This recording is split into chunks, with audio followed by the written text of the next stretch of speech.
10th का maths 2 का chapter number 2 Pythagoras theorem practice set 1.1 के क्वेश्चन सॉल्व करेंगे। तो इसमें पहला क्वेश्चन सॉल्व करेंगे हम यहाँ पर।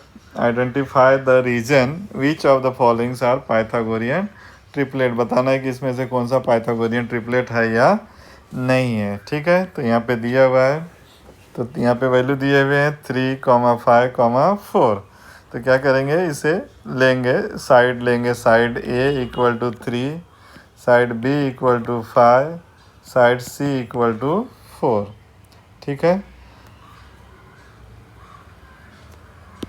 तो चलते हैं। यहाँ पे पहले लेंगे ग्रेटर साइड, तो पहले लेंगे the greater side. Greater side इसमें तीनों में से कौन सा है, b इक्वल टू 5। तो b इक्वल टू 5 लेंगे और उस, ठीक है, अब इसका स्क्वायर करेंगे। इसका b का स्क्वायर इक्वल टू 5 का स्क्वायर, तो b का स्क्वायर इक्वल टू 25। इसको नंबर डाला 1, है ना। तो यहाँ पे लिखेंगे sum of square of 2 remaining side, sum of square of 2 remaining side. तो बच गया, कौन बचा है, a का स्क्वायर प्लस c का स्क्वायर। a बच गया और c बच गया। तो a का वैल्यू है 3 का स्क्वायर और c का वैल्यू है 4 का स्क्वायर। तो 3 का स्क्वायर हो गया 9, 4 का स्क्वायर हो गया 16। तो दोनों का ऐड किया आया कितना है, 25।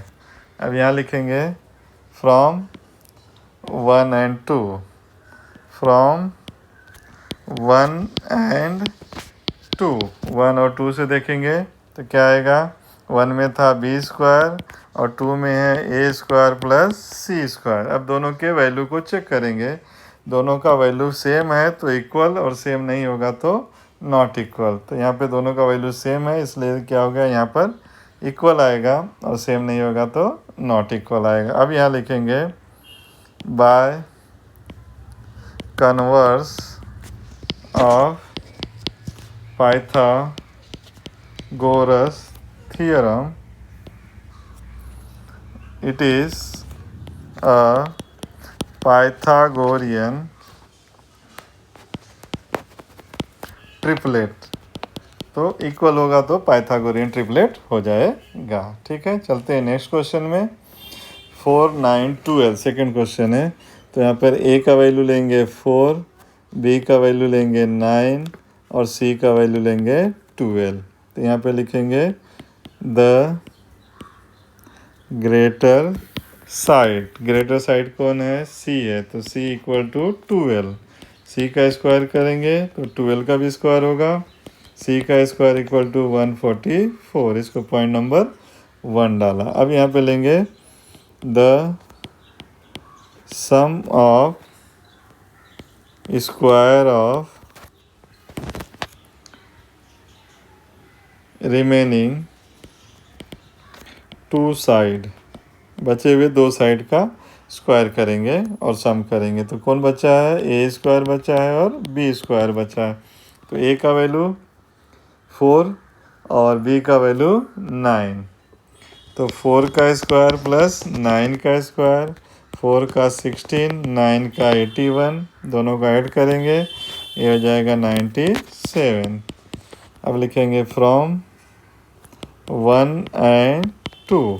तो 1 में है c स्क्वायर और 2 में है a square plus b square. फिर दोनों का वैल्यू चेक करेंगे, दोनों का वैल्यू क्या होना चाहिए, सेम होना चाहिए। अगर वैल्यू सेम होगा तो इक्वल है, सेम नहीं होगा तो नॉट इक्वल है। तो ये आ जाएगा a square is not, c square is not equal to a square plus b square. ठीक है, अब यहाँ पर आंसर लिखेंगे by Pythagoras, by converse of,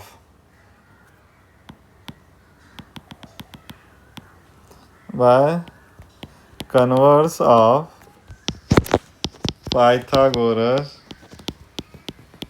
theorem, it is not a it is not a Pythagorean triplet, क्योंकि ये equal नहीं हुआ है इसलिए पाइथागोरियन ट्रिपलेट नहीं है। नेक्स्ट क्वेश्चन में चलते हैं, थर्ड क्वेश्चन। यहाँ पर ए का वैल्यू 5, बी का वैल्यू 12, सी का वैल्यू 13। अब यहाँ पे लेते हैं the greater side. Greater side कौन सा है? सी है। सी इक्वल टू 13, इसका स्क्वायर करो। ओके, सी का स्क्वायर 169, इसका नंबर डालेंगे 1। अब यहाँ लिखेंगे the sum of square of remaining two side. तो कौन कौन सी साइड बच गई है? बच गया है ए स्क्वायर और बी स्क्वायर। ए का वैल्यू है 5 का स्क्वायर और सी का वैल्यू है 12 का स्क्वायर। तो ये आ गया A square plus B square equal to 25 plus 144। दोनों को ऐड करेंगे 169, इसको नंबर डाला 2। अब क्या करेंगे? From 1 and 2। 1 में था सी स्क्वायर और 2 में था ए स्क्वायर प्लस बी स्क्वायर। अब दोनों के आंसर को चेक करेंगे। इसका है 169, इसका भी 169 है। इसका मतलब दोनों इक्वल हैं। इक्वल हैं तो अब यहाँ पे लिखेंगे bye converse of Pythagoras theorem, it is a Pythagorean triplet. ठीक है, इस तरह से इसे सॉल्व करेंगे। नेक्स्ट क्वेश्चन चलते हैं, क्वेश्चन नंबर 4। ए का वैल्यू 24, बी का वैल्यू 70, सी का वैल्यू 74। तो यहाँ पे क्या लेंगे? The greater side. तो ग्रेटर साइड कौन है? इसमें है greater side C. Okay, C 74। Okay, तो यहाँ लिखते हैं the greater side. Greater side यहाँ पर है c equal to 74। C square equal to 74 का square. C square equal to 74 का स्क्वायर करेंगे। ओके, 74 इंटू 74, ये आ गया 5476। ओके, इसको नंबर डाला 1। अब चलते हैं the sum of square of remaining two side. Okay, तो कौन कौन है? A square plus B square. ए का वैल्यू है 24 का स्क्वायर प्लस सी है 70 का स्क्वायर। ओके, तो 24 का स्क्वायर देखो कितना आ जाएगा? 24 इंटू 24 576।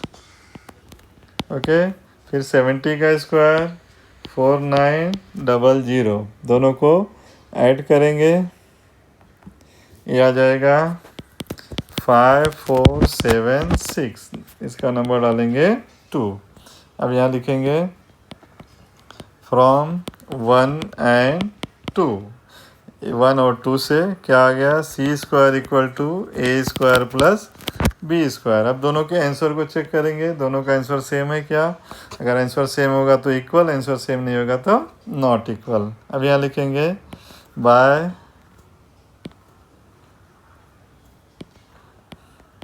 कन्वर्स ऑफ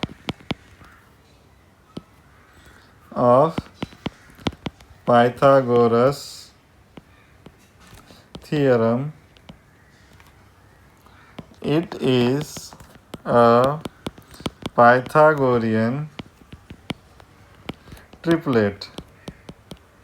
क्या है? पाइथागोरियन ट्रिपलेट है, क्योंकि यहाँ पर इक्वल है। अगर इक्वल नहीं होता तो नॉट पाइथागोरियन ट्रिपलेट लिखते। ठीक है, नेक्स्ट क्वेश्चन में चलते हैं, क्वेश्चन नंबर 5 में तो ए का वैल्यू 10, बी का वैल्यू 24, सी का वैल्यू 27। तो यहाँ पे लेंगे the greater side. Greater side कौन है? सी इक्वल टू 27। सी का स्क्वायर करेंगे तो 27 का भी स्क्वायर होगा, तो 27 का स्क्वायर होगा 729। इसको नंबर डाला 1। ठीक है, अब चलते हैं the sum of square of remaining 2 side. तो कौन कौन सी साइड है? A square plus B square equal to A square plus B square. ए का वैल्यू है 10, 10 का स्क्वायर प्लस 24 का स्क्वायर। 10 का स्क्वायर 100, 24 का 576, दोनों गाइड करेंगे 676, नंबर डाला 2। अब यहाँ लिखेंगे फ्रॉम 1 एंड 2। 1 और 2, 1 में है सी स्क्वायर, 2 में है A square plus B square. तो ये हो जाएगा, दोनों का वैल्यू चेक करेंगे, दोनों का वैल्यू जो है यहाँ पर और यहाँ पर चेक करेंगे तो सेम नहीं है, इसलिए यहाँ आ जाएगा नॉट इक्वल। अब लिखेंगे bye converse of Pythagoras theorem, it is not a Pythagorean triplet. ये पाइथागोरियन ट्रिपलेट नहीं है। ओके, नेक्स्ट चलते हैं, क्वेश्चन नंबर 6 में आते हैं। ए का वैल्यू 11, बी का वैल्यू 60, सी का वैल्यू 61। यहाँ पे लिखेंगे द ग्रेटर साइड कौन सा आएगा? c equal to 61। ओके, तो यहाँ पे लेंगे c का स्क्वायर 61 का स्क्वायर, c का स्क्वायर इक्वल टू 61 का स्क्वायर करेंगे, 61 का स्क्वायर आ जाएगा 3721, नंबर डालेंगे 1। अब क्या लेंगे? The sum of square of remaining 2 side. तो कौन कौन सी साइड है? A square plus B square. ए का वैल्यू है 11 का स्क्वायर प्लस 60 का स्क्वायर। 11 का स्क्वायर 121, 60 का स्क्वायर 3600, दोनों को ऐड करेंगे 3721, इसको नंबर डाला 2। ठीक है, अब लिखेंगे फ्रॉम 1 एंड 2। 1 में है सी स्क्वायर, 2 में है A square plus B square. अब दोनों के आंसर को चेक करेंगे, दोनों के आंसर को चेक करेंगे तो क्या आ रहा है? सेम आ रहा है, इसलिए यहाँ पर इक्वल होगा। अब यहाँ लिखेंगे bye converse of Pythagoras theorem, it is a Pythagorean triplet। ठीक है, इस तरह से इसे सॉल्व करेंगे। ठीक है।